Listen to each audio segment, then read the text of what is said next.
concerned about safety for our children. It's just an absolutely shocking situation that we found ourselves in. We can't, as parents, can't believe that it has come to this. There's been such a lack of communication about this. We're seriously concerned about the children's safety in the school. There's holes in the floor, there's leaking, there's electrical issues, there's obviously fire safety hazards with the doors, with entry points and all of that. Obviously we want your children at school, that's where they should be, that's their constitutional right. But how can they go into school when it's not safe?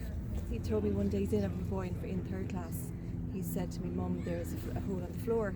I said, oh, what happened? Oh, the teacher put a table over it and we worked on, you know. So how is that a safe environment for teachers, for students? How is it a learning environment? It's not. I mean, I've had two older boys that have gone through this amazing school. One of them is nearly 18 and we were told at the time he would see the school. Another boy is 15, he's in third year sitting his junior cert, same thing.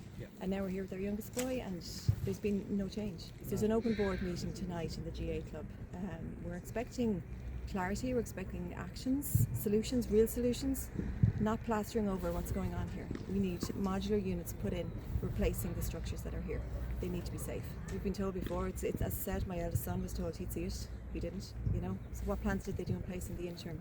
And how did they leave it get to this, that it's so bad that we yesterday found out at 1:30 we see a message saying you have to bring your kids home? Yeah, I mean, how can you see a report like that and do nothing? That's inaction and it's irresponsible.